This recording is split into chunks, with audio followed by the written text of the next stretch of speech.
du verset 32. Romains 8, 32. Lui, qui n'a pas épargné son propre fils, mais qui l'a livré pour nous tous, comment ne nous donnera-t-il pas aussi toutes choses avec lui? Qui accusera les élus de Dieu? Qui? C'est seulement le diable qui peut vous accuser. Mais même s'il vous accuse, vous avez un souverain sacrificateur. Qui le condamnera? Christ est mort. Bien plus, il est ressuscité. Il est à la droite de Dieu. Et il intercède pour nous. Qui nous séparera de l'amour de Christ? Sera-ce la tribulation? Ou l'angoisse? Ou la persécution? Ou la faim? Ou la nudité? Ou le péril? Ou l'épée? Rien ne pourra nous séparer de l'amour de Christ. Je vais prier. Père tendre, merci. Nous voici dans ta présence. Nous y venons tels que nous sommes. Puisque toi tu as dit, venez à moi vous tous qui êtes fatigués, chargés, et je vous donnerai du repos. Seigneur, si nous étions complets, nous serions au ciel. Mais pendant que nous sommes sur la terre, cela prouve que nous ne sommes pas encore parfaits. Et que le dernier élu aussi, le dernier élu n'est pas encore entré. Et c'est pourquoi, Seigneur, nous venons pour t'écouter. Parle-nous, Seigneur. Dieu, nous sommes fautifs. Pardonne-nous. Ne nous regarde pas directement. Et si tu nous regardais directement, nous n'allons pas subsister.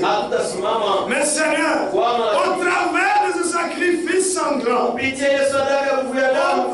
travers de ce sacrifice plein d'amour, celui de Jésus-Christ, Père, agrée-nous. Seigneur Dieu, merci. Chacun d'entre nous est avec ses requêtes. Mais la seule personne qui peut donner réponse à chaque solution, c'est seulement toi, Dieu. Puisque toi, tu connais chaque chose. Nous sommes des hommes, nous ne connaissons rien. Merci Seigneur. Règne du début jusqu'à la fin. Que les malades soient guéris. Que les pécheurs soient sauvés. Que les affligés soient consolés. Père, nous savons que tu es dans ton église par ton Saint-Esprit. Sonde chaque cœur, Seigneur. Merci notre Dieu. Sois avec nous jusqu'à la fin. Et que l'esprit du malin ne puisse pas régner en Seigneur. Qu'il soit bouté dehors. Mais que toi seul, tu prennes le contrôle. Agis, Seigneur, par ta puissance de résurrection. Oh Dieu, merci. Nous te prions avec foi. Au nom du Seigneur et Sauveur Jésus-Christ. Amen. Amen. Vous pouvez vous asseoir. Avant tout, la parole nous entend Sangala. Kwaya itutumie Sangalale.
ceci arrive, mon fils agira ainsi. Amen. Même si le problème arrivait, frère, vous avez des promesses. Et même si on vous a amené au parquet, ne vous en faites pas. Si vous êtes dans le droit, parce que lui-même a dit, ne cherchez pas ce que vous irez dire. Tout vous sera donné là-bas. Tu n'as pas de plainte. Si tu ne peux pas de plainte, quand tu perds ton temps, et si je faisais la rétrospection, je n'ai pas de problème avec toi. Dieu prendra ma position. Je suis son enfant. Que Dieu bénisse. Ne vous en faites pas. Même si vous êtes malade, croyez que Dieu est là, il va vous guérir. Même ce matin, si vous êtes ici, vous êtes malade, croyez qu'il va vous guérir. Pourquoi? L'Écriture dit ceci. L'âme de l'Éternel, quand tout autour de ceux qui le craignent, et il y a autre danger. Vous ne mourrez pas aussi longtemps que votre temps n'est pas encore là. L'homme disait que Dieu, si le temps n'est pas encore là, et que la mort venait, il va vous prendre, il va s'intercaler. Il va s'intercaler. Pour barrer la mort, pour que ne vous atteigne pas. Pourquoi? Puisque tous vos jours sur cette terre, Dieu les a déjà fixés. Donc si vous mourrez, c'est votre dernier jour. Quel que soit l'accident, pas que ce soit, Dieu est là. Je vais vous lire cela.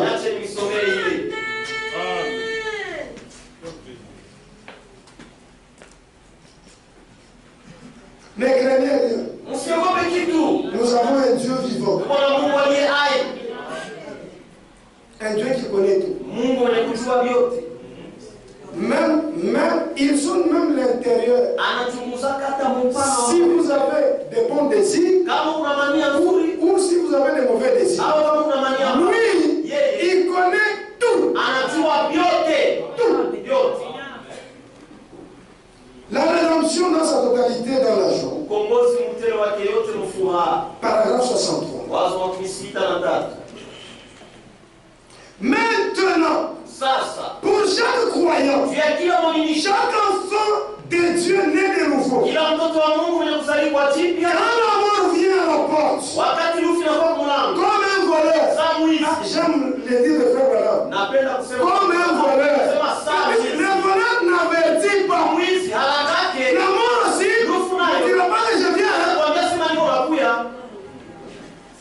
Comme un voleur, prématurément. L'ange de Dieu se place entre vous et la maladie. Bon, si vous voulez, si voulez-vous précipiter vers elle, si vous voulez précipiter vers elle, ça vous regarde. Mais vous n'êtes pas obligé de le faire. Voyez, il se place entre vous et la mort. Donc, vous ne mourrez pas. Soyez certains de Dieu, que Dieu vous protège jusqu'à ce que vos jours seront consommés sur cette terre. Oui, vous quitterez le monde pour la gloire. Que Dieu bénisse. Alors Dieu, il nous a montré cet amour. Et il nous a donné toutes choses en Jésus-Christ. Tout. La paix, la bonne santé, la joie, l'amour, le ciel, le pardon, la restauration, le rétablissement, l'honneur, bref, tout. Il nous les a donnés. Mais nous-mêmes, nous agissons comme n'étant pas propriétaires de cela. Nous ne sommes plus sous tutelle. Puisque si un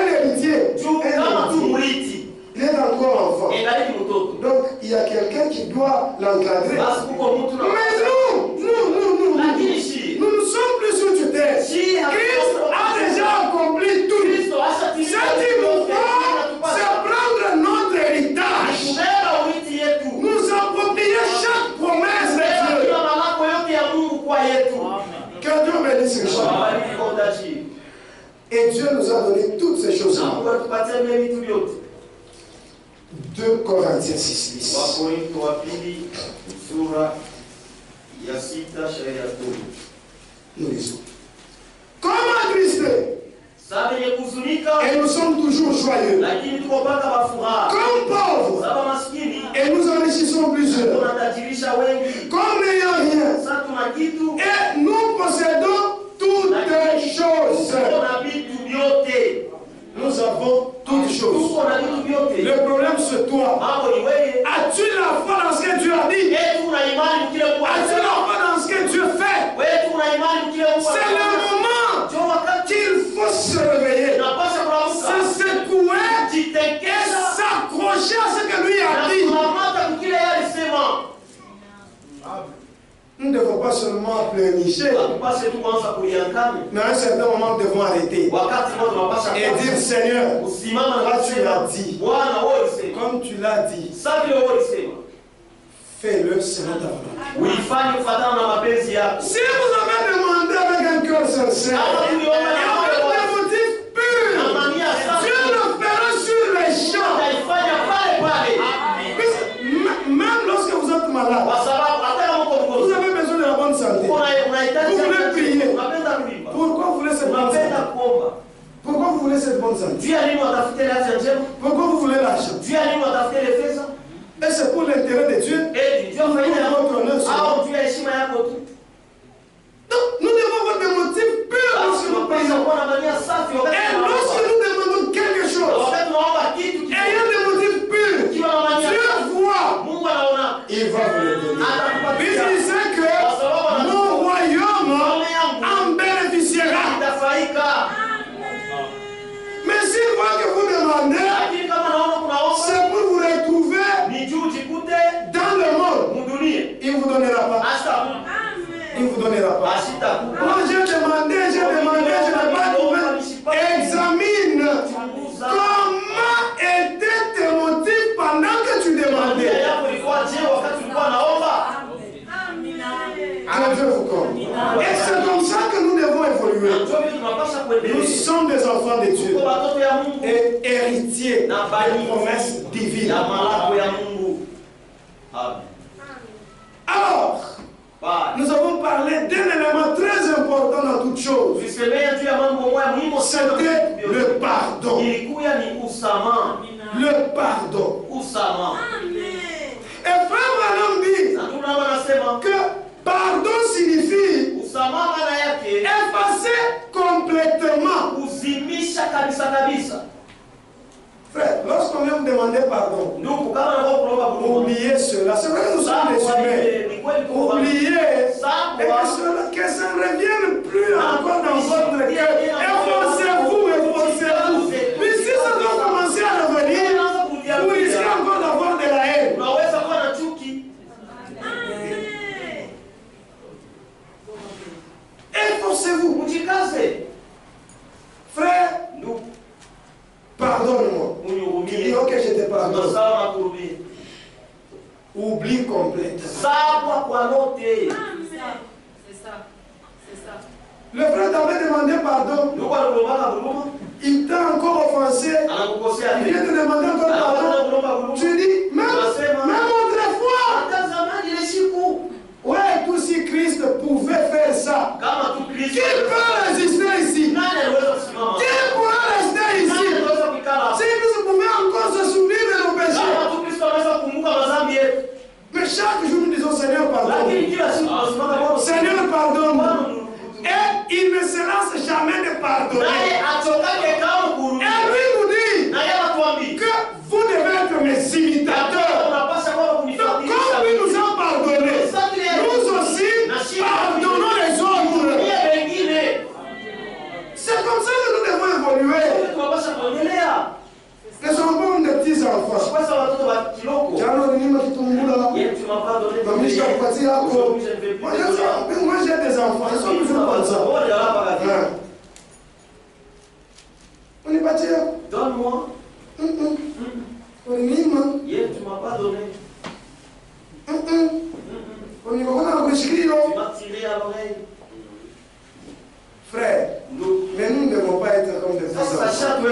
sont des adultes. Et un adulte a sa façon d'agir. Vous verrez même lorsqu'un adulte tombe, il ne voudra pas qu'on voie. Il tombe de la maison de l'eau. Il est à gauche, il est à droite. Est-ce qu'on a vu?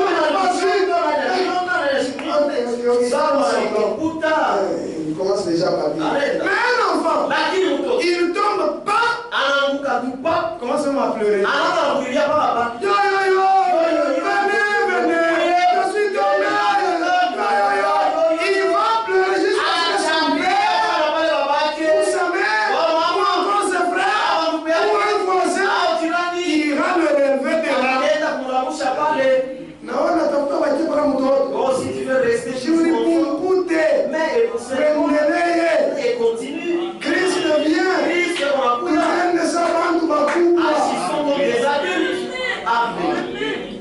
C'est pour ça que nous devons évoluer. Dieu est Dieu de sa parole. Dieu aimerait que les hommes soient dans une parfaite harmonie. Et lorsque nous ne sommes pas encore arrivés au stade où nous devons aimer, d'abord aimer tout le monde. Quand je parle de tout le monde, je vois les païens. Tout le monde.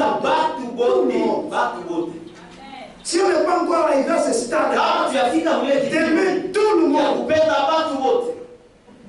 C'est-à-dire les païens, les gens du dehors.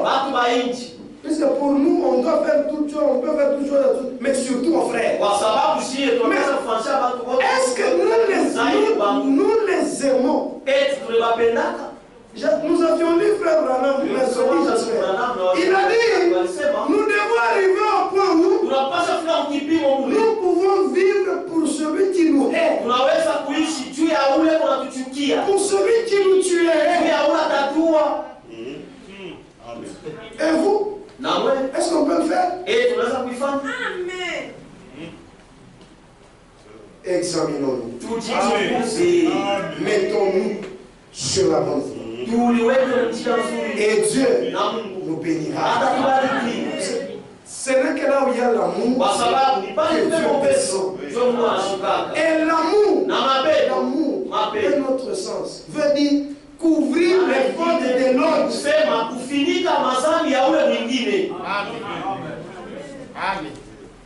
Mais si on ne peut pas arriver à ce stade,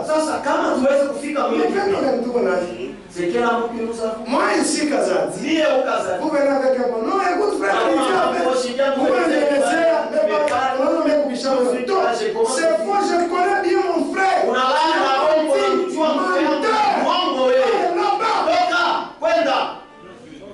Après, le frère héritier, on m'a dit ceci, on m'a dit ceci. Non, frère. Frère, vive, oui, frère, c'est le frère change. Mais c'est celui du dehors. Nous avons couvert. Nous venons maintenant à va vers ton frère. Maintenant, si nous n'arrivons pas à nous supporter, comment supporterons-nous ceux du dehors?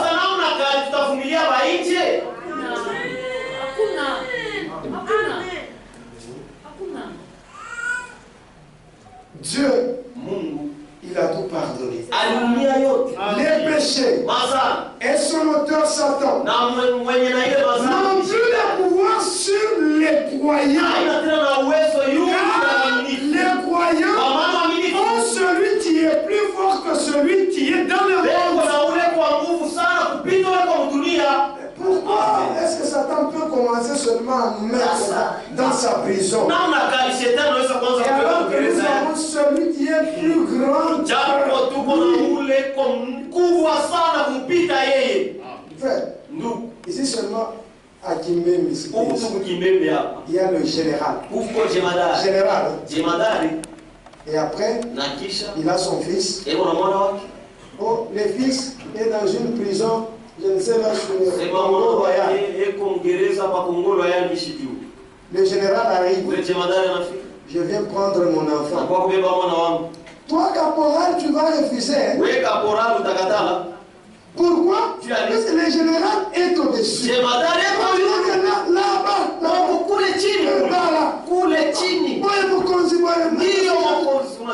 L'enfant sort. Pourquoi? Il est plus fort que l'autre. Mais nous avons le plus grand général.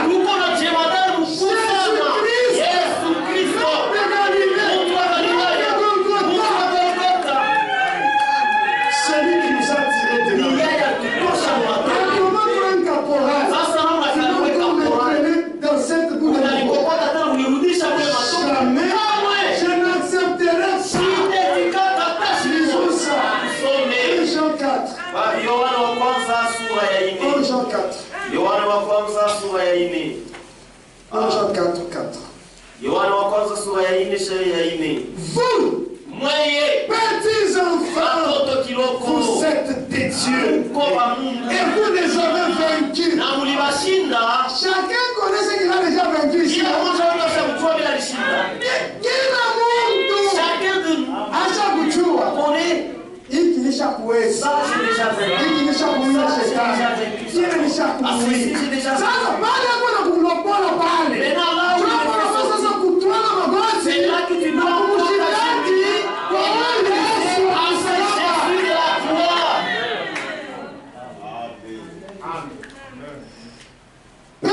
Vos petits enfants, vous êtes des dieux et vous les avez vaincus.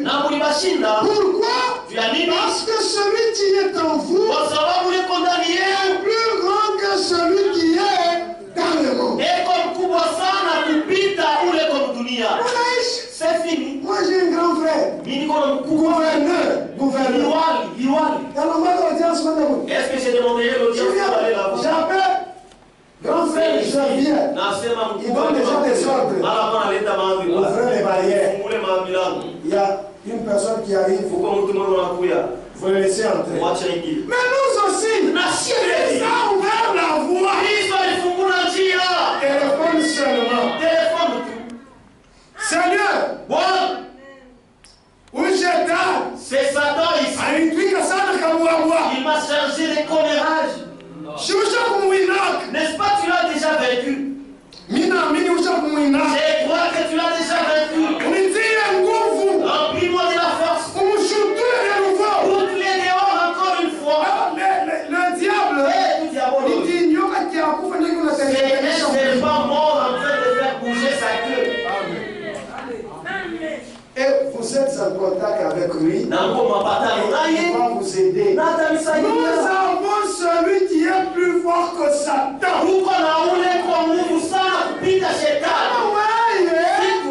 Tu ne le reconnais pas.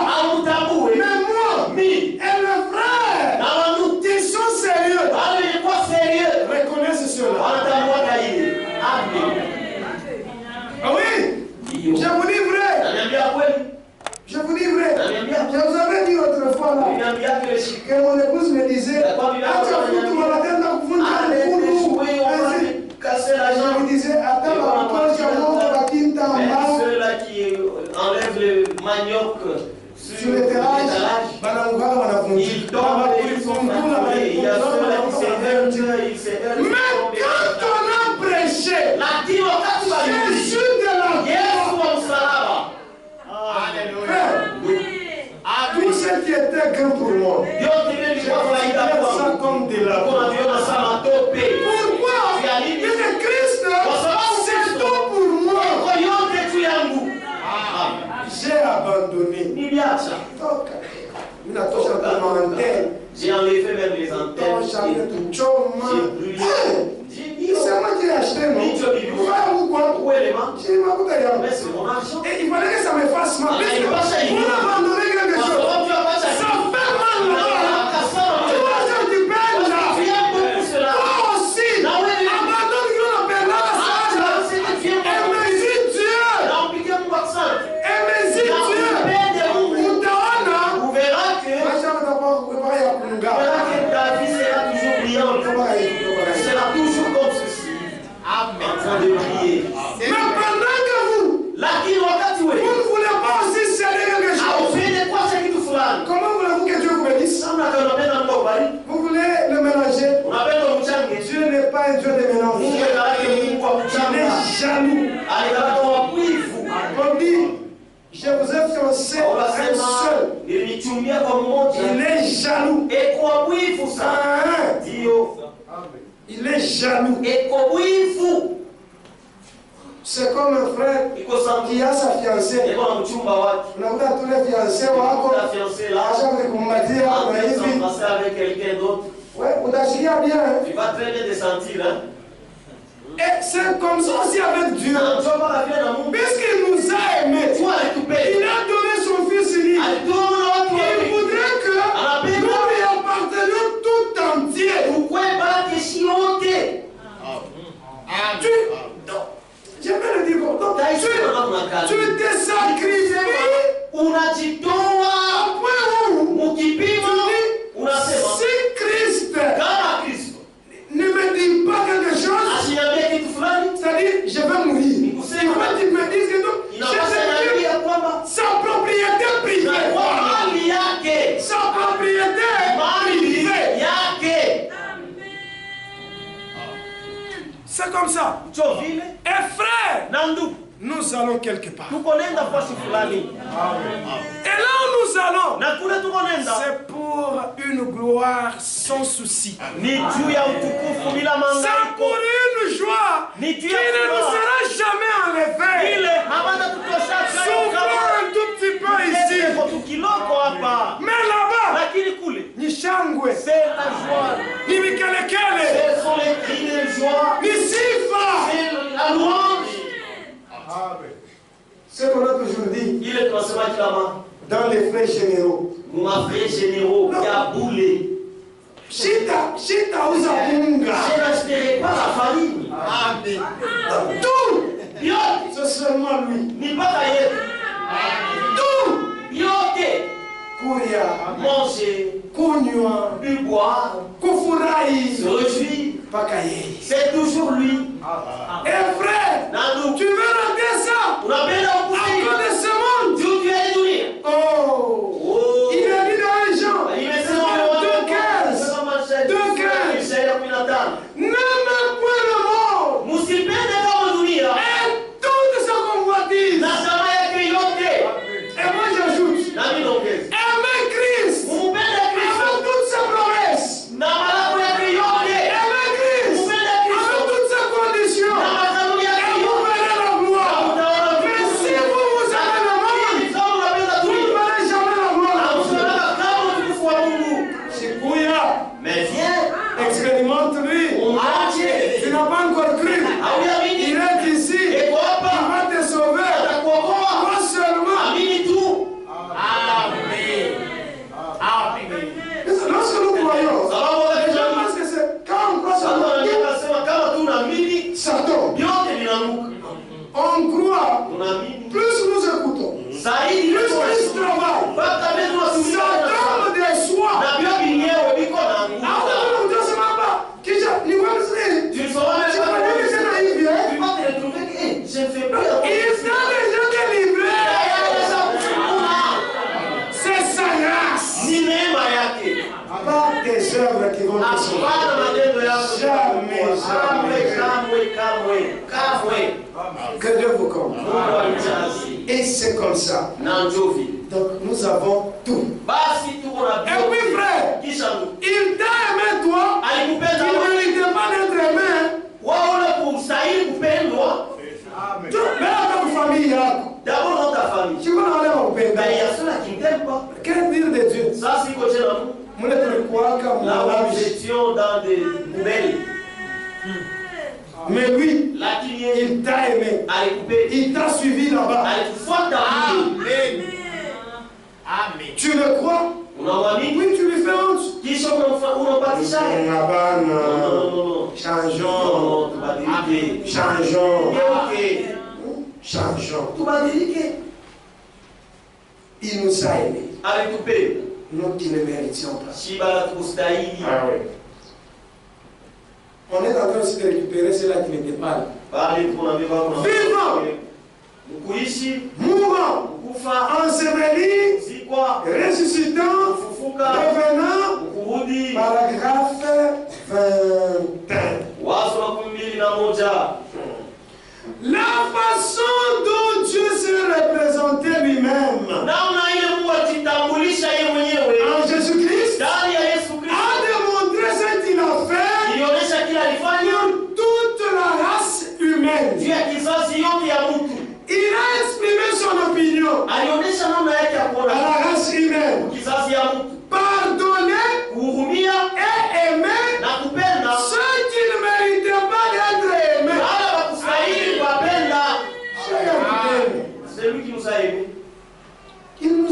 alitupenda.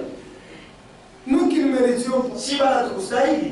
C'est comme lorsqu'on trouve faveur devant une personne. Kusana unapata tu bahati kwa mtu fulani. Ouais, une personne. Au mtu fulani. Frère, donc, vous n'allez pas expliquer. Mais vous verrez seulement qu'il y a un attachement, un rapprochement, une unité. Et tu te dis,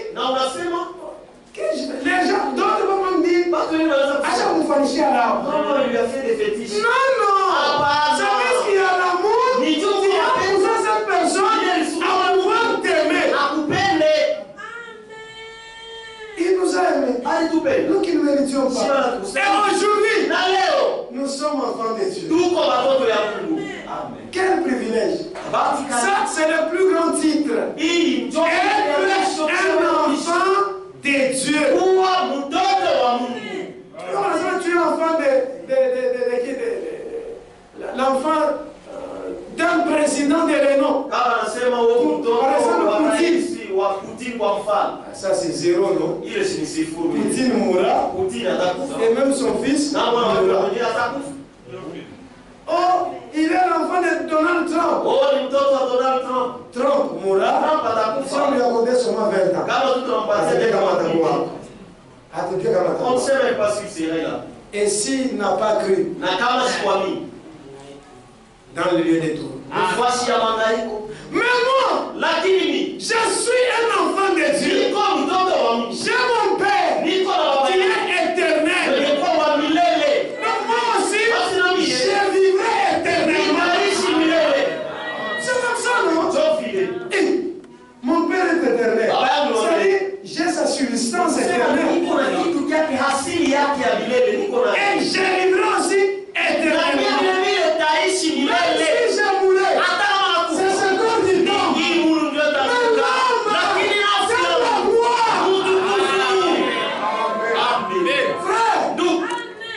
Nous allons. Dans peu de temps, nous serons dans sa gloire.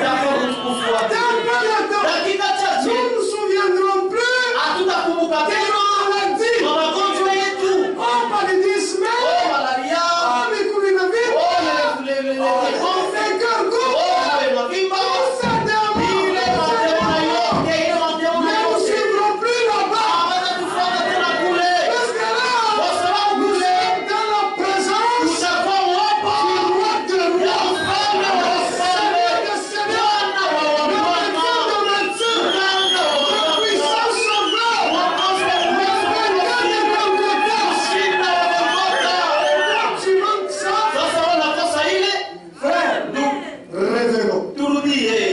Revenons. Dieu nous aime. Il nous aime. Et il voudrait que nous lui ressemblons. Que nous marchons sur ses traces. Et là, frère, voyez seulement vous-même lorsque vous êtes en règle avec Dieu. Non, même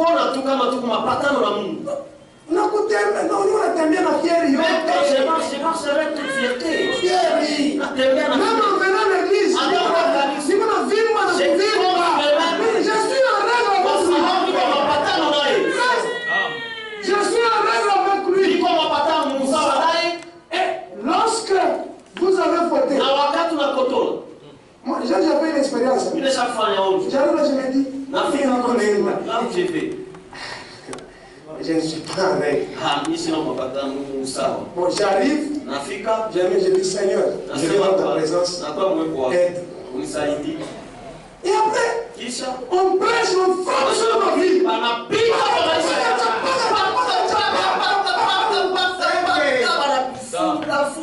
Je me dis Seigneur, tu me connais.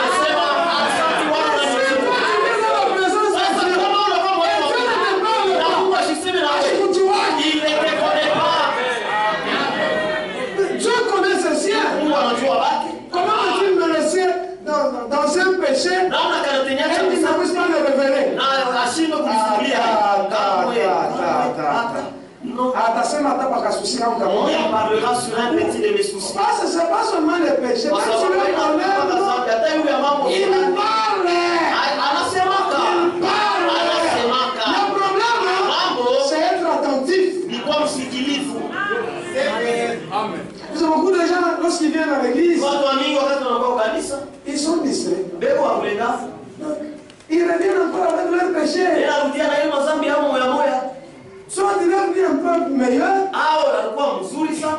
il rentre mauvais. Anarudia mubaya sana. Méchant. Mtu mubaya. Mukaidi. Pourquoi? Tu as dit.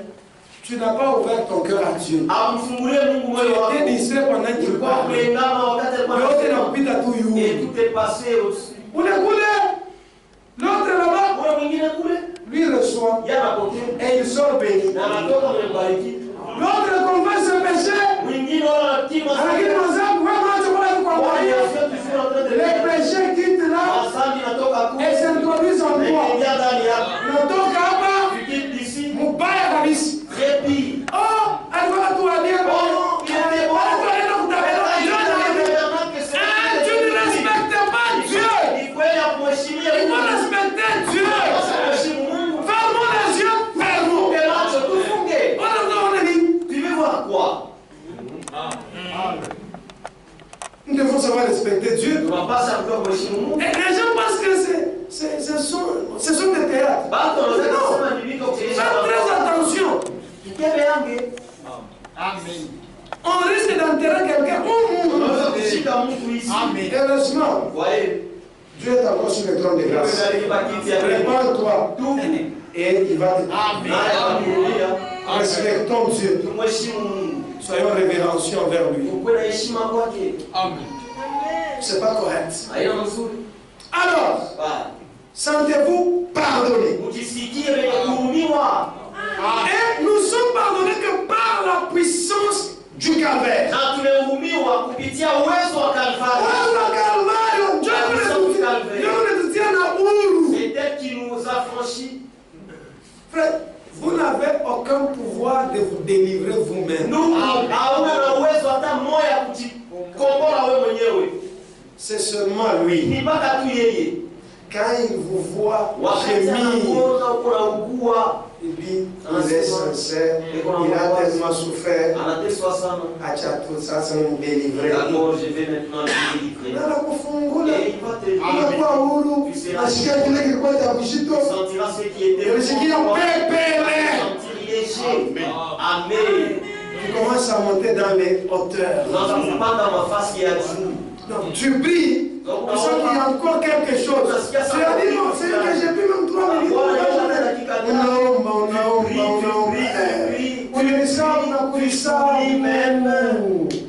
Et après, ah Seigneur, merci. Ah, Bwana asante. C'est comme ça avec Dieu. Amen. C'est Comme ça avec Dieu. Jovile na Mungu. Alors, aimons-le. Tumupende. Qu'on l'aime seulement. Tumupende. Aimons-le. Tumupende. Que Dieu vous bénisse. Mungu alibariki. Voilà.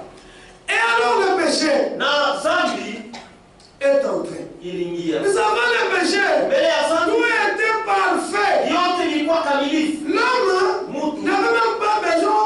Comment on nous sacrait ici? Oh, il faut qu'on cherche là-haut. Non. Il voit qu'il y a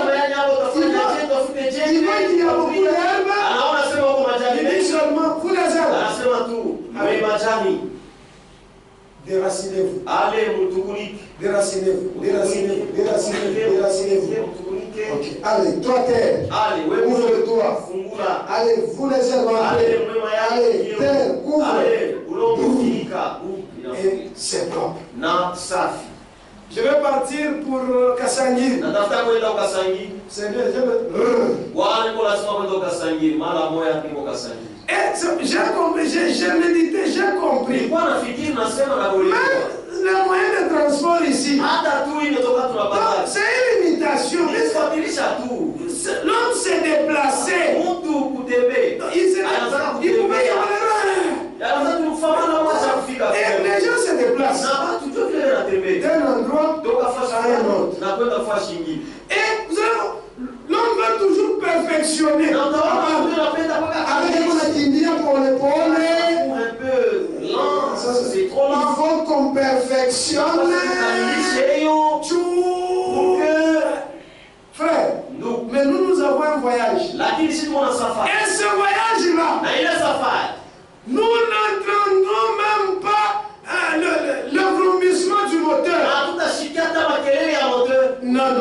C'est tout une attraction. Oh, les fusées, pas des fusées, pas des fusées. Même l'environnement, il y a toujours des problèmes. Mais nous quitterons cette terre, on la laisse telle qu'elle, sans problème. Nous allons. Mais quand nous serons là, savons ici, recevra des mots. Mambo mabaya. Alors, l'homme est tombé. Il est devenu un vagabond. Seigneur, comment vais-je te voir? Communication coupée. Plus de communication. Allez, gouffre intelligent. Dieu est ici. L'homme, je ne sais où, si c'est en Amérique. Comment tu vas sauter d'ici? Il n'y a pas d'avion. Coupé. Alors il cherchait. Il va ici. Il va là-bas. Le péché. Le péché sépare l'homme de Dieu. Le péché, c'est une chose la plus horrible. Pourquoi? Parce que Dieu est offensé. Il est offensé. Dieu se dit, cet homme ne m'aime pas. Pourquoi? Il n'a pas respecté ce qui lui avait été dit. Mais Dieu, comme il est plein de miséricorde, il ne pouvait pas laisser cet homme dans cette épreuve. Il a dit que je vois quand même comment la prochaine fois de moi. Alors il a institué une loi, la loi du sang. Il a placé un substitut, le sang. Et lorsque nous lisons dans Genèse, on a lu cette écriture, au cours de la semaine. Genèse 3. Genèse 3. 21. L'Éternel Dieu vit à Adam et à sa femme des habits de peau et il les en revêtit. Vous voyez? Or, pour qu'on trouve la peau, donc il fallait qu'on puisse tuer un animal. Un innocent qui n'avait pas de problème, il est mort à la place du pécheur. Et le sang a coulé. Et le sang, dans ce jour, est devenu le moyen par lequel on doit s'approcher de Dieu. Toutes choses. Toutes choses. Paragraphe 26 à la fin. Et aujourd'hui, le seul moyen par lequel le chrétien peut être pardonné correctement de ses péchés, c'est en allant au calvaire avec son sacrifice, en s'unissant à lui et en acceptant donc l'aspersion du sang. Que Dieu bénisse. Et ici, aucun credo ne peut nous rapprocher de Dieu. Aucune organisation ne peut nous rapprocher de Dieu. Puisque depuis Adam, l'homme a cherché à se faire son propre substitut. Adam a cousu des feuilles de figuier ya mayani ya mtini. Et les hommes aujourd'hui, Na batu leo ils vont dans des séminaires, balendaka kwa semina théologie, teolojia. et pensent qu'avec la civilisation, Na mbele wazee sema na kizungu ils peuvent se rapprocher de Dieu. wanaweza kumkaribia Mungu. Jamais, Kamwe, jamais. kamwe. Le seul moyen Namna tu moya valable pour l'homme ya kweli juu ya mtu de s'approcher de Dieu, ya kumkaribia Mungu c'est seulement par le sang. ni kupitia tu damu, Et sans le sang, na bila damu pas de pardon. hakuna msamaha. Job, Yobu déjà dans l'Ancien Testament, tayari mwanadamu lui akali avait compris, avec la révélation, alipata tofunuo. toutes les fois que ses enfants se fait aller faire organiser des fêtes, Wakati yote watoto wake walikuwa wanaenda kutengeneza makaramu, Job Yobu offrait un sacrifice pour ses enfants. anaanza kutoa sadaka juu ya watoto yake, Sachant que là où ils sont partis, ikiwa sema kule balienda peut-être ils avaient péché. saa zingine balitenda dhambi. On peut lire ça. Tunaweza kusoma hivi Job chapitre 1, Yobu sura ya kwanza verset 4 à 5. shairi ya 4 mpaka 5. Ses fils allaient les uns chez les autres Watoto yake wanaweza kwenda pamoja kubengine et donner tour à tour un festin, na kutengeneza karamu kila mtu, et ils invitaient leurs 3 sœurs à manger na wanaweza kualika badada yao watatu juu ya kula et à boire avec eux. na kunywa pamoja nao.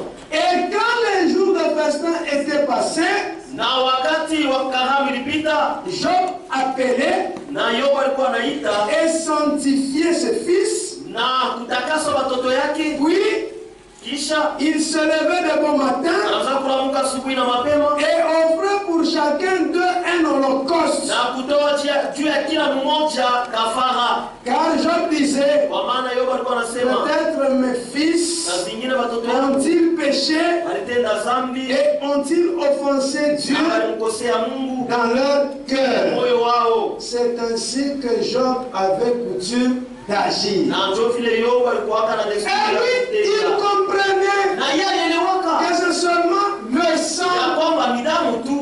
Mais nous aussi, Lakini nous parents, shida- est-ce que nous prenons aussi le temps de prier pour nos enfants? Yesu tunabebaka wakati juu ya kuombea watoto yetu. Prenons-nous le temps de prier pour nos enfants? Eti tunabebaka wakati juu ya kuombea watoto yetu. Prenons-nous le temps de les conseiller selon Dieu? Eti tunabebaka wakati juu ya kuwashauria kufuatana na Mungu. Nous devons être des parents responsables. Tunapasha kuwa wazazi wa majukumu. C'est vrai! Kweli Vous pouvez conseiller l'enfant unaweza kushauria mtoto et lui-même fait ce qu'il veut. lakini anafanya kile anapenda. Dieu ne vous jugera pas pour cela. Mungu Puisque vous asitakuhukumu avez accompli kwa sababu ulitimiza votre responsabilité. majukumu yako. Mais si vous ne le faites pas, Lakini kama mlifanya vous êtes coupable devant Dieu. kuna mambo mbele ya Mungu. Offrons nos prières pour nos enfants. Tuombee watoto yetu. Que Dieu bénisse. Mungu awabariki. Hébreux 8, 12, 13. Waebrania sura ya 8 shairi ya 12 mpaka 13. Hébreux 8, Waebrania sura ya 8 12, 13. 12 13. Voilà.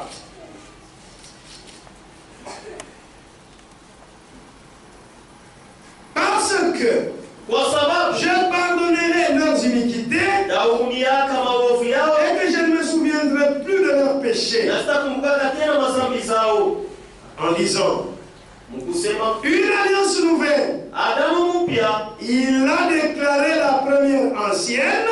alisema juu ya ile ya kwanza, Or, japo ce qui est ancien, ile ya zamani ce qui a vieilli, ile shakuzeka est prêt de disparaître. iko tayari kupotea. Voilà. Et ceci Na hii nous amène maintenant inatupeleka sasa à pouvoir dire quelque chose sema kitu mwa fulani sur le sacrifice qu'Israël offrait. juu ya sadaka ile Israeli alikuwa anatoa, Comme Dieu leur avait exigé, vile Mungu aliwashurutisha en leur disant, si quelqu'un péchait, kama mtu il anatenda doit dhambi offrir un agneau anapasha tuwe pour mwana ses péchés. juu ya madhambi. Ils ont fait de cela Et cela n'avait plus à Dieu. Et Dieu s'était irrité. Que Dieu bénisse. Frère, nous devons suivre la volonté de Dieu. Dieu, il est un Dieu d'ordre. La théologie éloigne l'homme de Dieu. L'instruction ne ramènera jamais l'homme dans la présence de Dieu.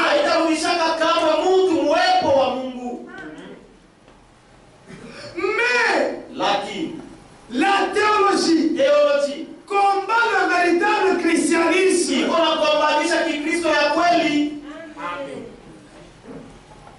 L'instruction éloigne l'homme de Dieu.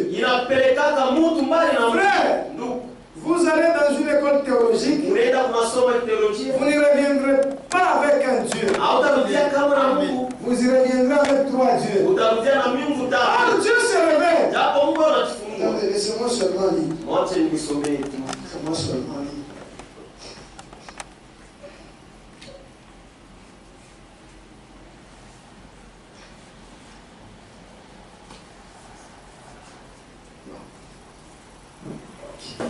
Toutes choses. Paragraphe 25.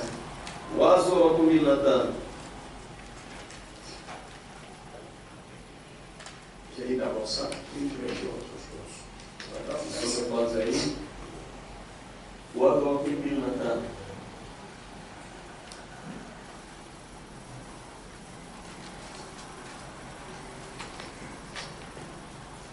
Tu connais toutes choses. Tu connais toutes choses. Paragraphe 41. Paragraphe 41. Tu connais toutes choses.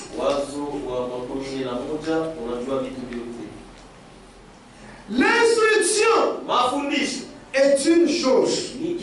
Mais Jésus-Christ en est une autre. C'est juste. Il n'y en avait pas un seul qui était instruit dans le groupe des apôtres. À part Paul. On ne dit pas mon chaîne au fond. Allez étudier pour les vendre. Nous nous parlons de la parole de Dieu ici. Et ici c'est la parole de Dieu. L'instruction théologie. Il a dit, j'ai dû oublier tout ce que je connaissais. Ça c'est Paul, hein? J'ai dû oublier tout ce que je connaissais afin de le connaître lui. C'est juste Pierre et Jean ne savaient même pas écrire leur nom. C'était des hommes du peuple sans instruction qui étaient passés par la porte appelée la Belle. La Belle. C'est pourquoi, c'est pas puisque vous avez beaucoup de diplômes que vous devez vous faire prédicateur. Être prédicateur, c'est autre chose. Et étudier aussi, aller une autre. Vous devez faire la part des choses.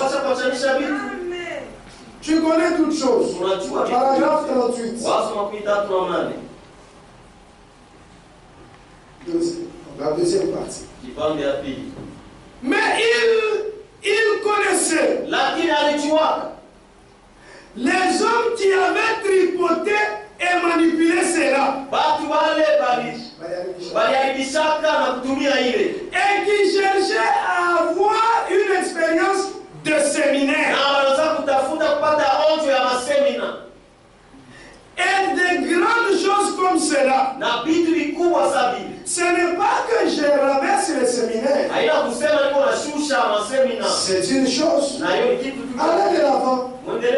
Mes frères, Dieu, je préférerais mon fils que voici bientôt va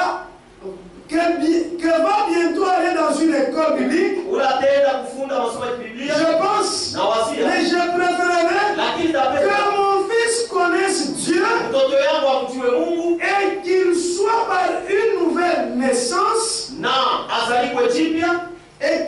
qu'il soit akuwe par une nouvelle naissance, akuwe kupitia kuzaliwa jipya, en naissant de nouveau, kuzaliwa mara même mbili, s'il n'a pas suffisamment d'instruction pour connaître son ABC. hata kama sikufunde sana juu ya kujua ABC yake. C'est juste. Ni kweli kabisa. L'instruction est une chose. Kufunda ni mambo mengine. Mais je vous dis ceci. Lakini ananiambia hivi. Maintenant, portez votre gilet. Voilà gilet yako. Gilet par choc.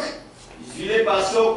Parce que voici me dire la chose. Kwa sababu mbona kitu kitakuja. L'instruction masomo a été le plus grand obstacle ilikuwa kikwazo kikubwa sana que l'évangile de Jésus-Christ ait jamais connu. Kuinjili ya Yesu Kristo ila haijulikana kama. Donc l'instruction, c'est quelque chose d'obstacle. C'est quelque chose. Voilà, c'est quelque chose qui fait obstacle à l'évangile de Jésus-Christ. Et après, oh, ils sont sauvés. Pendant qu'ils sont dans la théologie. C'est bien. Merci. C'est l'exacte vérité. On a des abrutis infidèles. Infidèles. Et instruits. C'est exactement ce que nous savons. Que Dieu vous bénisse. Donc, allez loin des pensées humaines. Alors quand ils ont fait tout cela, Dieu, comme il ne devait plus agréer cela, il a envoyé un serviteur, le prophète Esaïe, qui a dit à Israël, tout ce que vous faites là, Dieu ne les agrée pas. C'est une puanteur à ses narines. Que Dieu bénisse. Frère, nous sommes dans une église de Dieu. Et l'église de Dieu doit recevoir une prédication à l'ancienne mode. Et que la vie de Dieu paraisse, naisse et soit visible parmi le peuple de Dieu. Ce moment ici, ce n'est pas un moment de dorloter. Puisque le temps est proche. Christ vient bientôt. C'est un moment où le blanc doit être dit blanc. Le noir aussi doit être dit noir. Un péché doit être dit péché. Et si c'est une bonne œuvre, elle doit être dite bonne œuvre. C'est comme ça. Esaïe 5.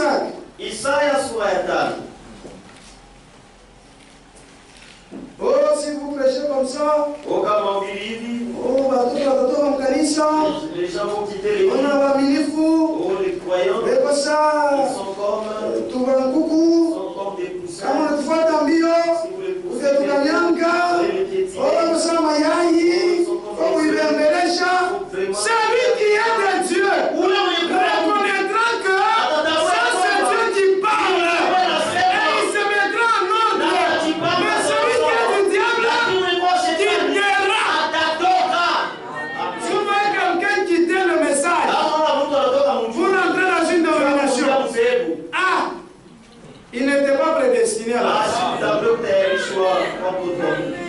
Il n'était pas prédestiné à la vie. Esaïe 5:20. Malheur à ceux qui appellent le mal bien. Et le bien mal. Qui change la ténèbres en lumière. Et la lumière en ténèbres. Frère, votre soeur vient vous rendre visite. Et après, elle rentre.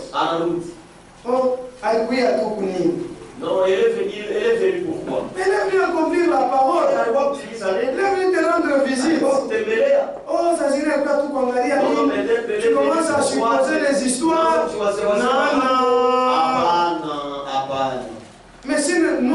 visitons pas, Sasa kama tutembelea. qui viendront nous rendre visite? Sasa nani tena atakao kutembelea?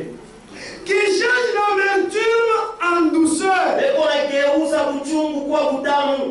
et la douceur en Na amertume. butamu kuwa buchungu.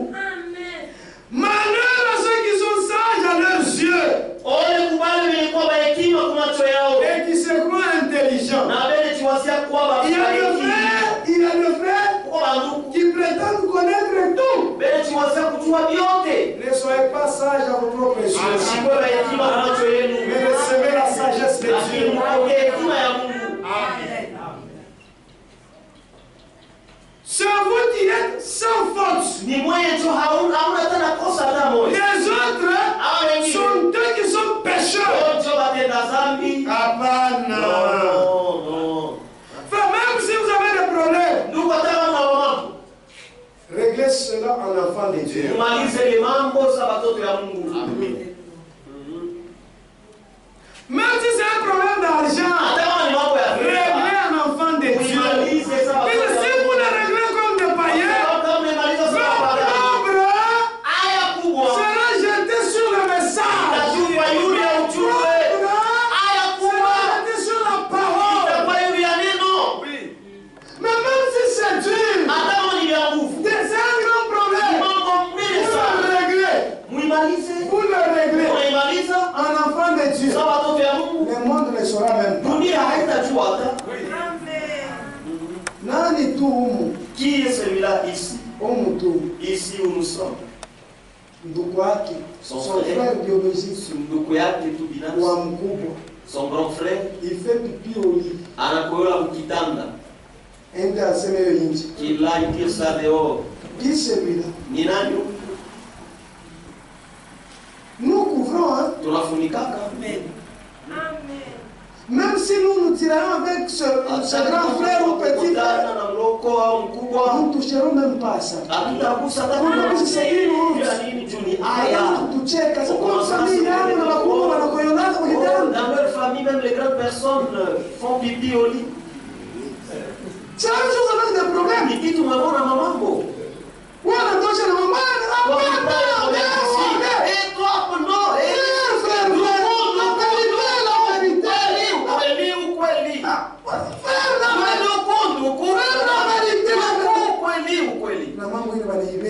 on prend vos problèmes et on commence à lui parler.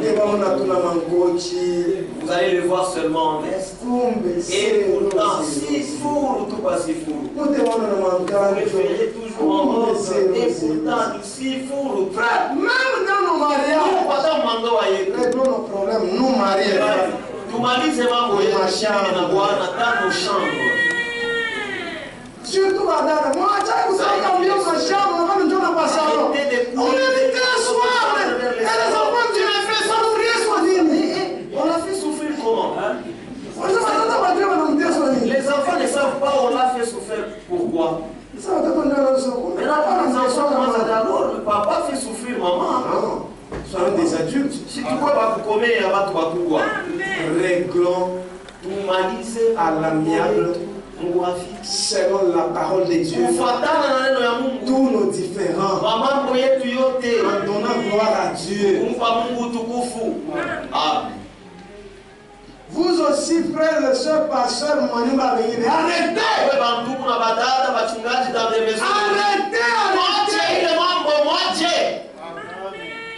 On peut t'inviter à la si tu n'es pas à mesure,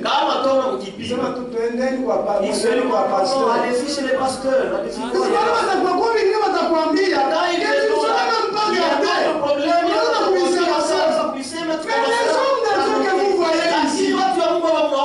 si seulement Dieu permettait Mabilari tuifunguka.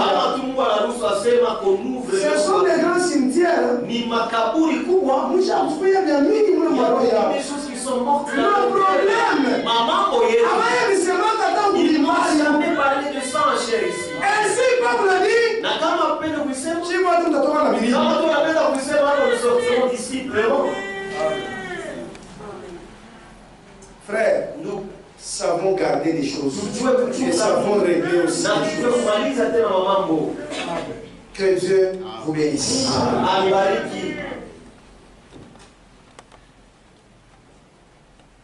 C'est pourquoi les péchés fait que l'homme soit séparé de Dieu. Et d'ailleurs, David le dit, c'est en psaume 51.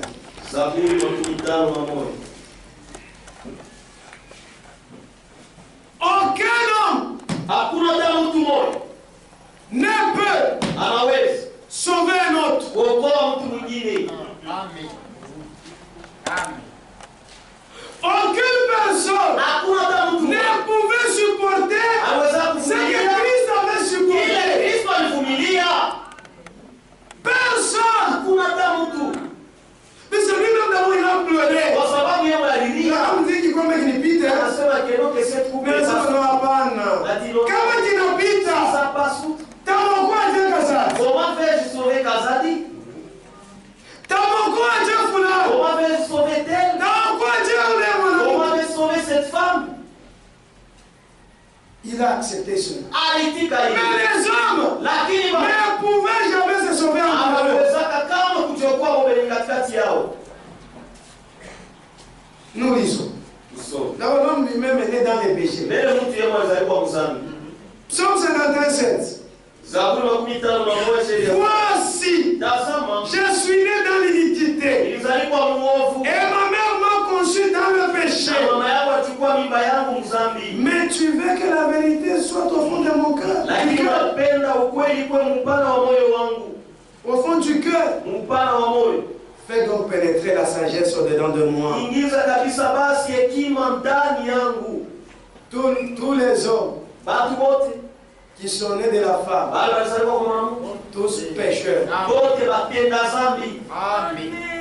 Et c'est pourquoi, comme il n'y avait personne, il fallait que Dieu lui-même vienne, qu'il revête la chair humaine, afin que l'homme soit sauvé. Puisque lui-même il avait dit, je viendrai moi-même et je vous sauverai.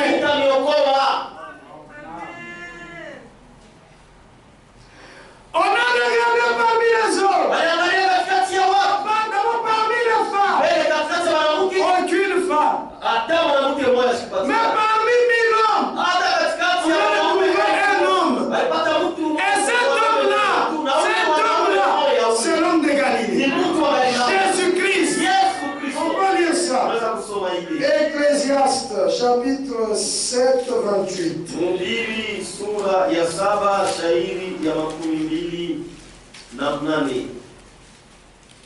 Ecclésiaste 7, 28.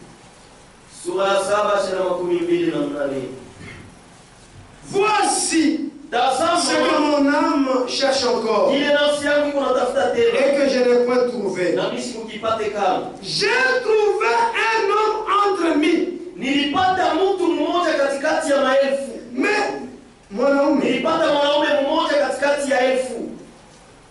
mais je n'ai pas trouvé une femme entre elles toutes. Que Dieu bénisse. Donc un seul. Un seul homme. Parmi 1000. Et cet homme-là n'avait pas de péché. Mais l'homme qui l'a suivi l'a traité comme il a voulu. L'homme qui l'a suivi n'a pas reconnu que celui de Dieu de gloire qui est venu afin de verser son sang pour le salut de l'humanité. Et ce qui est grave, on a préféré même un bandit. Frère, souvent c'est ce que nous agissons. Souvent nous n'aimons pas les gens de bien. Et on les hait.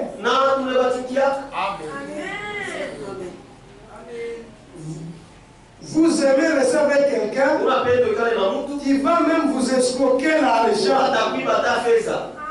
Mais l'homme de bien, vous le repoussez. Pourquoi? C'est puisqu'il vous dit la vérité. C'est puisqu'il vous conseille. Celui-ci, celui-ci, les affaires n'iront pas. Frère, les jours, il va nous piquer la patte. Les jours que tu seras giflé. C'est ça que tu dire. C'est le jour que tu vas mais ça sera tard. La qui t'a quoi, nous? On a déjà volé 50 000 dollars.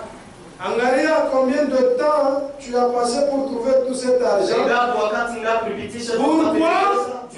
Parce que tu as repoussé l'homme de bien. Si vous reconnaissez, frères et sœurs, que celui-ci est un homme de bien, faites-lui confiance.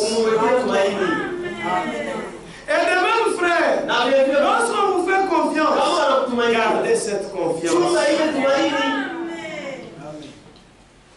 La confiance, on la mérite une seule fois pour toutes. Vous abusez, bien qu'on peut régler, l'homme reste l'homme. Oui, nous avons déjà réglé, c'est déjà fini. La Bible dit, soyez prudents comme le serpent, comme la colombe. Frère, les responsabilités, mais vous restez frère. Vous restez frère. Ma responsabilité, frère, même nous qui travaillons avec des frères, soyons respectueux. On ne peut pas commencer à se... Le frère est âgé. Bien sûr, c'est mon frère. Je lui dois aussi le respect par rapport à son âge.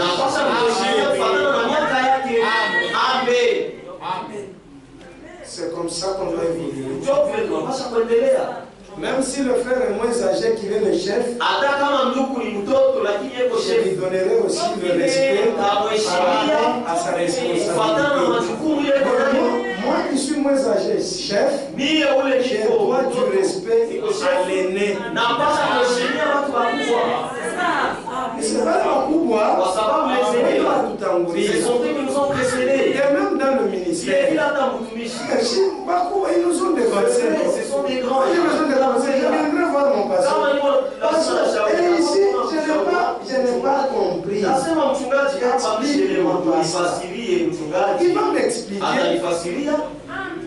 Mais lorsqu'on voit que le vieux prophète ne reste plus dans la position de la parole, Nashi, parle de la quoi soupe. Là, nous devenons soupes. Et Nashi, nous avons soupe. Oui, nous commençons aussi à... Et on a oublié tout. Est-ce qu'il est en train de pécher? C'est la vérité ou bien c'est le mensonge? On doit examiner toutes choses. Tu nous as dit tout bien. Et on dit chaque année. On défonce ça. On ne sait pas dire que non.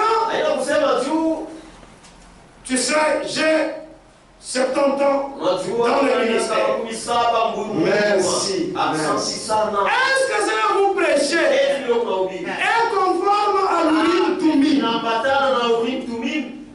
Si ce n'est pas conforme, avec beaucoup de respect, mettons ça de côté et nous prêcherons la parole. Amen. Que tu méprises. J'irai même dans les lieux de deuil. Et surtout chez les païens. Je prêche. Comme j'ai prêché, il y a toujours des semences prédestinées.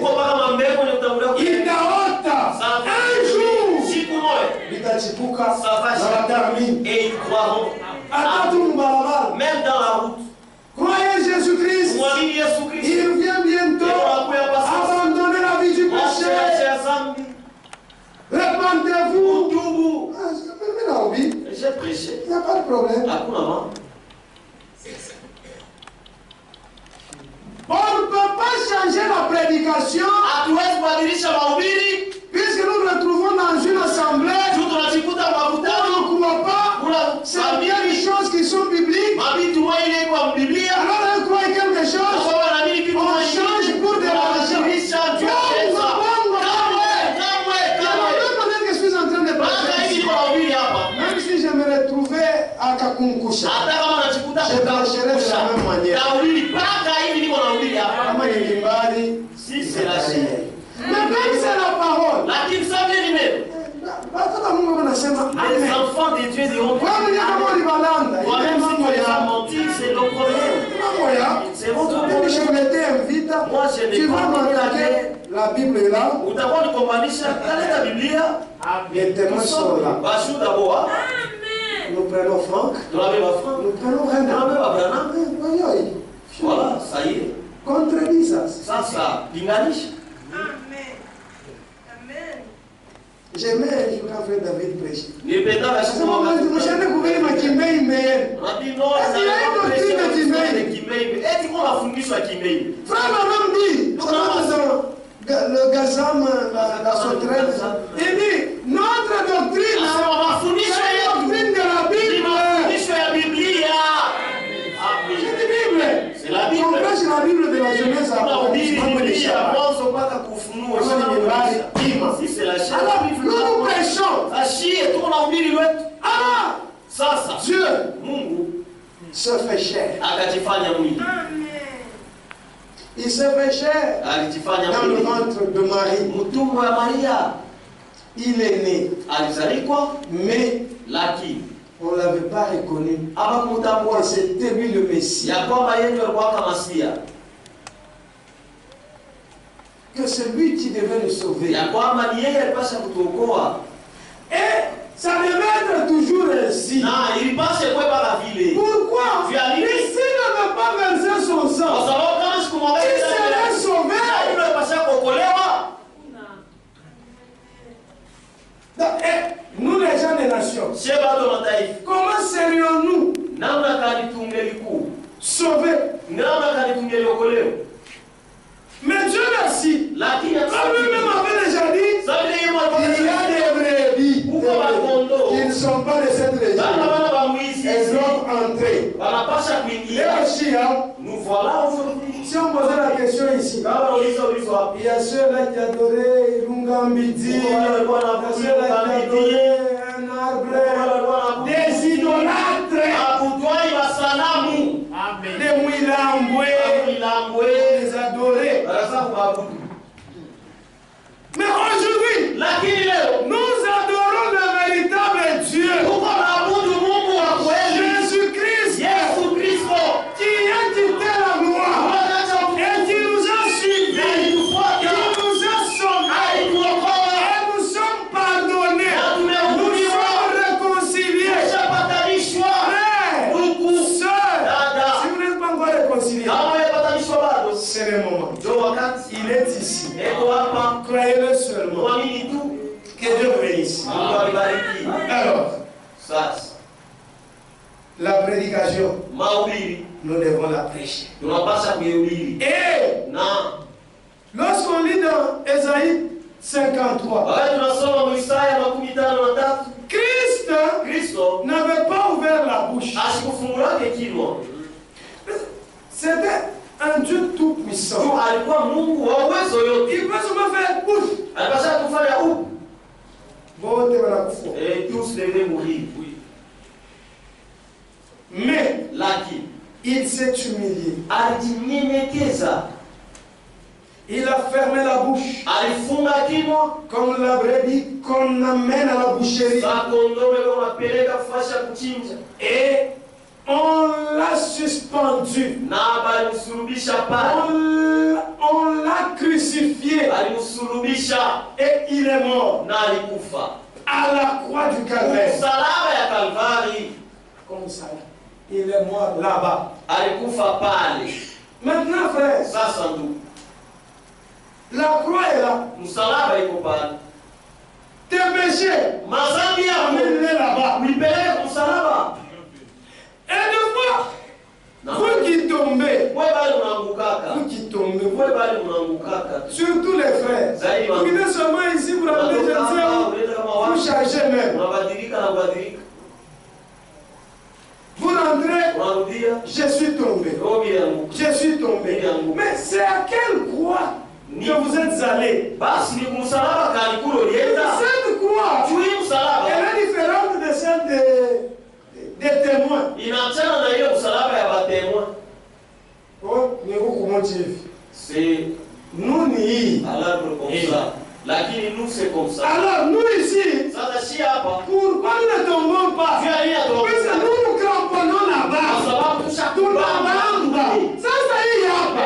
Si tutakuja tu hivi. On va tirer ce Kwanza msalaba ya Yesu. Cramponne-toi à la croix de Jésus. Tu vois, Mungu tu anabamba hapa. Si quelqu'un tient fort, Kwanza mkokota. Atamatisha kuomba. il restera Quelle que soit la convoitise de ce monde. Mais ici, quelqu'un tient comme ça.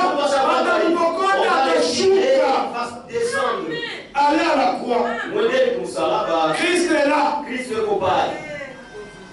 Christ est là. Il a tout pardonné. Comme on peut le lire dans Ésaïe 43. Ésaïe 43, verset 5. Isaya 43:25. C'est moi, moi, qui efface les transgressions pour l'amour de moi. Et je ne me souviendrai plus de tes péchés. Frère, soeur, frère, tu es encore dans la prostitution? Frère, tu es encore dans l'hypocrisie? Frère, tu es encore dans des histoires de ce monde? Il dit, il a pardonné ses iniquités. Maintenant, ce que tu dois faire, c'est croire l'œuvre du calvaire. Croire ce qu'il a déjà fait. Ma soeur, c'est le moment de revenir à Dieu. Lui, il peut tout. Il a inauguré une voie. Et sur cette voie, c'est seulement les saints qui peuvent y marcher. Les impurs n'y marcheront pas. Que Dieu bénisse. Alors, venez au calvaire. Le calvaire est là. Christ a tout payé pour vous.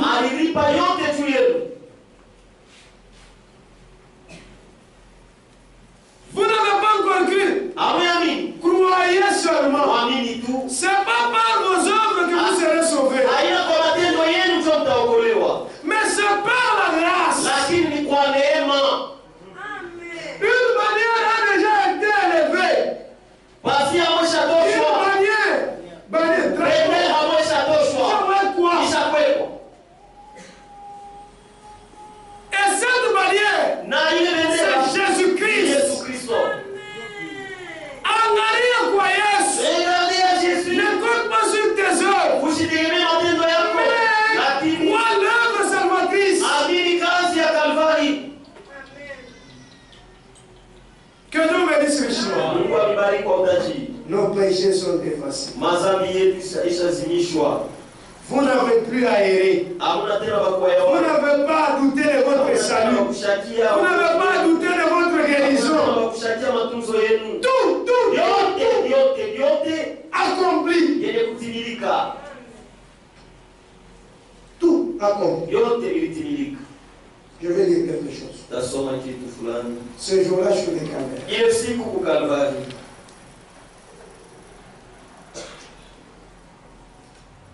61. Les prix avaient été payés. L'esclavage de Satan avait été brisé. Tu as remis entre les mains de l'homme un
gloire. utukufu.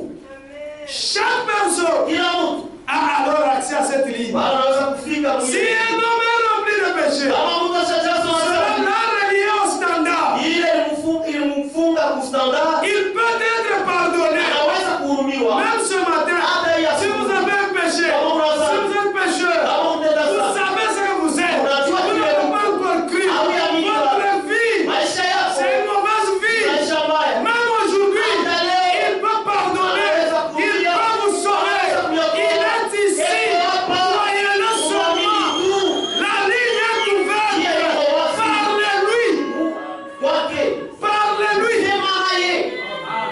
Non seulement ça, Hapana tu ile, mais le prix de ce péché-là lakini bei ya a ile été payé. ilipwa. Oh, vous n'avez pas dit, Hamna tena je ne suis pas dit. mimi sistahili. Bien sûr Kweli, que vous ne l'êtes pas. haustahili. Vous ne pourriez jamais l'être. Hauwezi. Mais quelqu'un Lakini mtu qui était digne unastahili. a pris votre place. Alibeba nafasi yako. Vous êtes libre. Kwa Mungu.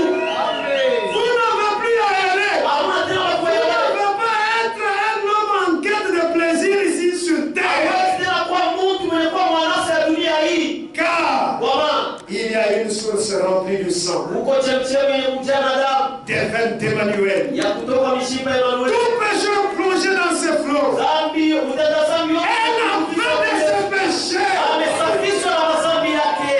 Tout pécheur Utenda dhambi yote. jeté dans ces Ulikuwa flots. tupwa mwili wako. Alléluia. Et Haleluya. la fin de ce péché. Amesafishwa madhambi yake. Sasa zambi yako. Tena tuwatopeshe. Ole yako ya munene sana. Watu wake Ni sio. kakaloko de Dieu. C'est Dieu en fait. Kile unachofanya. Kumwamini tu. C'est croire Et lui dire, na kumwamini. Seigneur, Bwana, pardonne-moi. unihurumie. Amen. Vous n'avez pas à être perdu. Hamna ya kusema mshapotea. Il y a une grande route. Kuko njia kubwa. Et un chemin. Na njia Il est appelé le chemin de la sainteté. njia ya utakatifu. L'impur Mchafu n'y passe pas. astapita. En effet, il passe d'abord par la source. Inapetia mbele kumchemchem. Après quoi, Kisha ile il s'engage sur la grande route. anaingia sasa njia kubwa. Que Dieu bénisse. Mungu alibariki. Et c'est comme ça. Na njoo vile. Frère, nous avons toutes les promesses. Tuko na malako yote. Si on peut lire, disons d'abord ça. Disons d'abord ça. Nous avons toutes les promesses. Tuko na malako Nous yote. allons au ciel. Hata kwenda kumbingu. Nous irons. Utaenda. Puisque c'est notre promesse. Moi je crois. Je serai au ciel. Amen.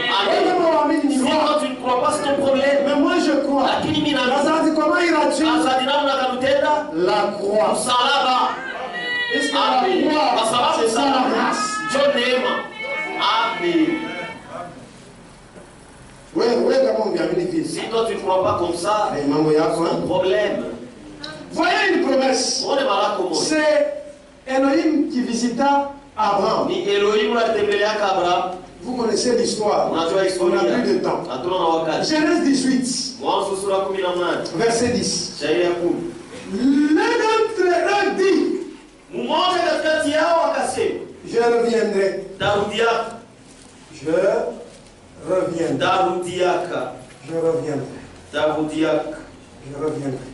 tarudiaka, Je reviendrai vers toi tarudiaka kwa à cette même époque. ni wakati Et wewe voici Sarah, ta femme, atazama sana aura un fils. atapataka On mwana. s'arrête là-bas. Unasimamia Alors pale. nous nous posons la question. Sasa tunajiuliza wewe. Sarah n'a-t-elle pas eu un fils? Eti asipatake mwana, L'accomplissement était là. utimilifu ulikuwa hapo. Et le même ici, je reviendrai. Sema Lorsque tarudiaka. nous allons dans Jean 14, Wakati tunaenda mu Yohane sura 14. dans Jean 14, Yohane sura 14.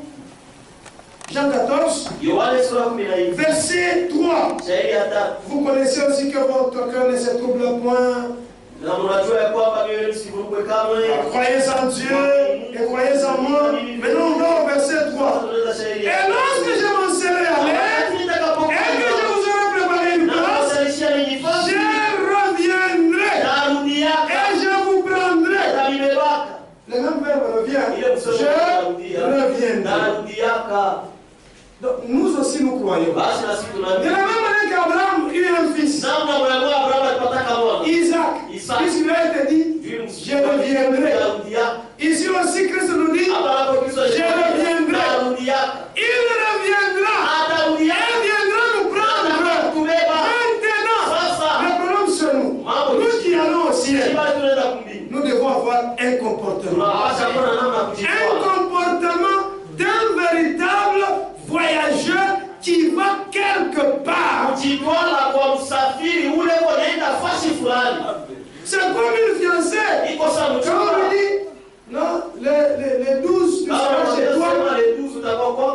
sa façon de se préparer ne sera plus la même.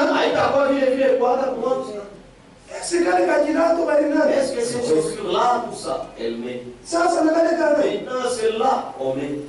Tout, on en mal. Maintenant, nous aussi, nous qui allons au ciel, nous devons avoir une manière de nous comporter. Notre comportement doit être différent du comportement de ce monde. Oui, ça doit être différent. Il y a des achane qu'on voit réellement que nous allons au ciel. Nous allons au ciel. Il y a beaucoup de choses à dire. Je n'ai plus de temps. Je n'ai plus de temps. D'ici peu, je vais arrêter. Je vais arrêter. Que Dieu vous bénisse. Nous devons avoir un comportement. Et ce comportement prouve réellement que nous sommes des voyageurs. Nous sommes des voyageurs. Les noces de l'agneau. Les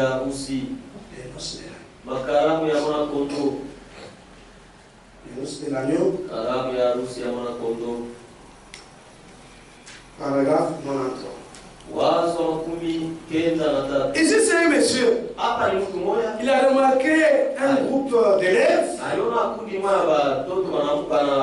Alors, parmi ces groupes, il a remarqué une fille qui était si différente des autres. Alors, il l'observait de plus près. Un jour, il lui dit, pourquoi es-tu si différente des autres? Alors je vais lire son. Et il remarqua qu'elle pleurait.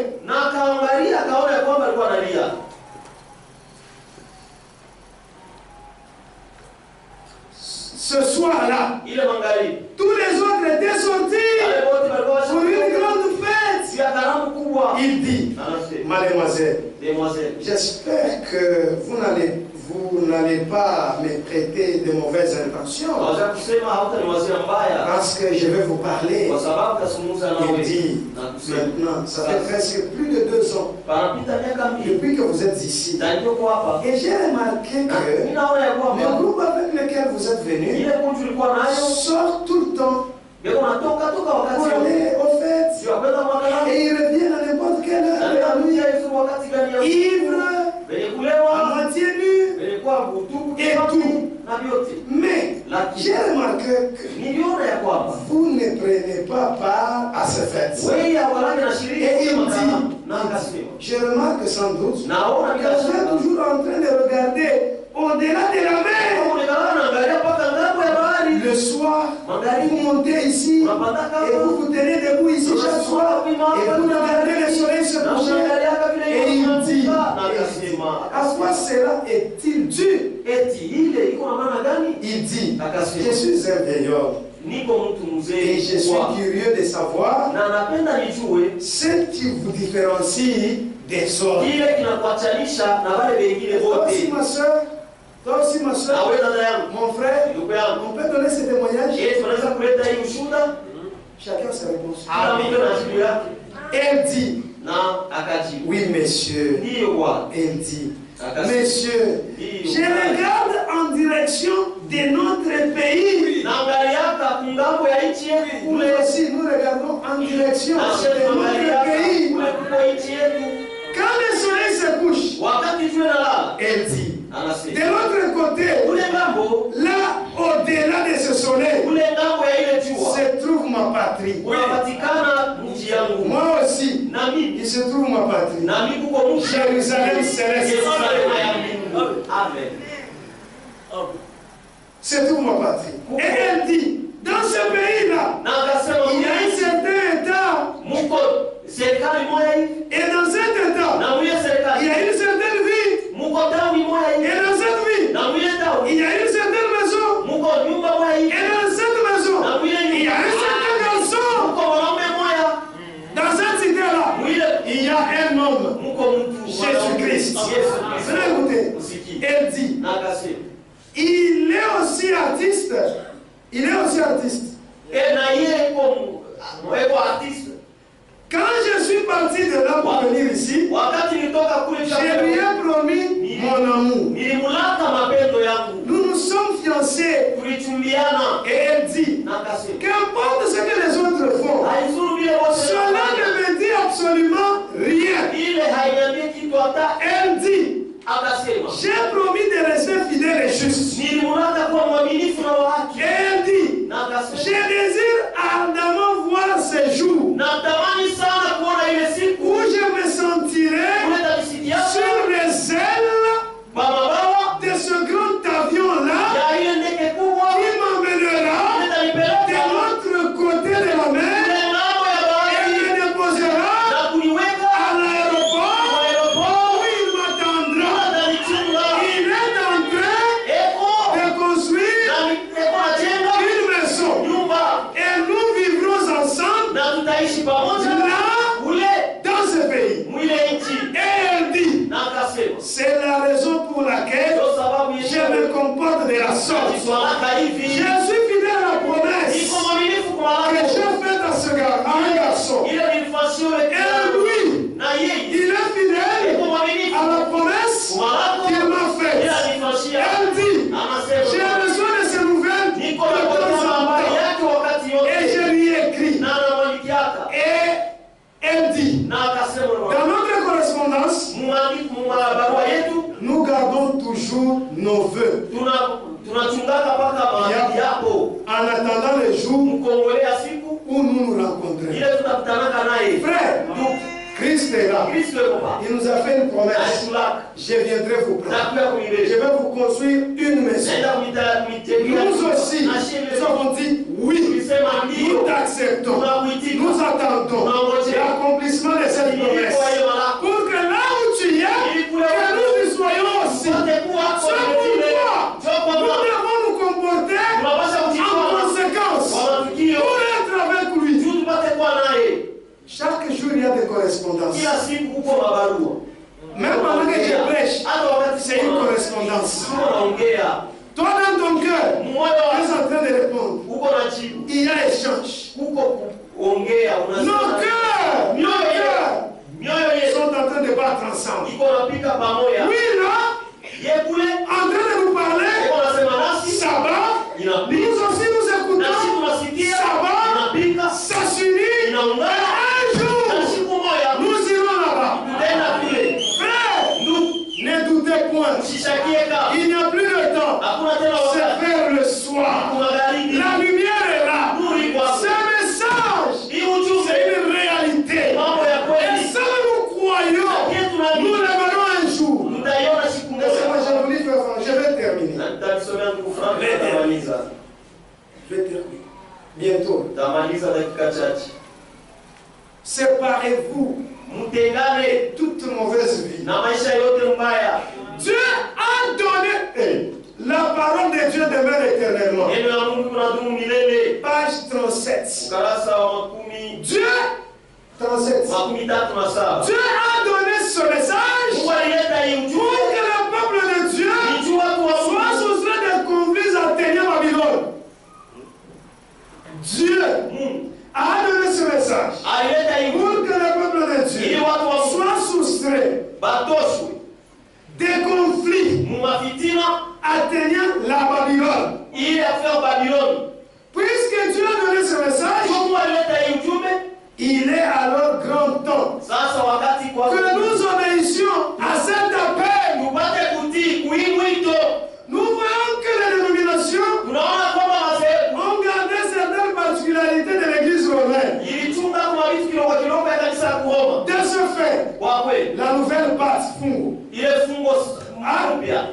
a été pénétrée du levain qu'elles ont apporté avec elles. Que Dieu nous fasse grâce de reconnaître le temps et l'heure dans lequel nous vivons. Il nous accorde de nous séparer de tout ce qui n'est pas de lui. Soyons donc reconnaissants à Dieu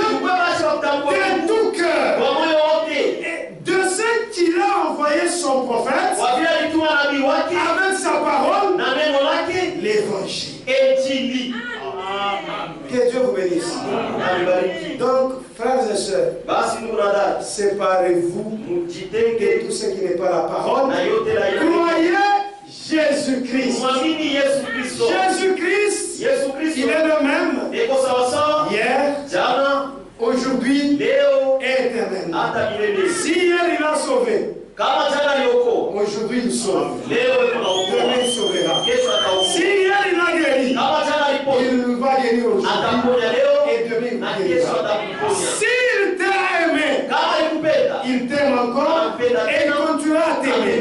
Pour ce matin, que le Dieu du ciel kwa mbingu vous console. alifariji.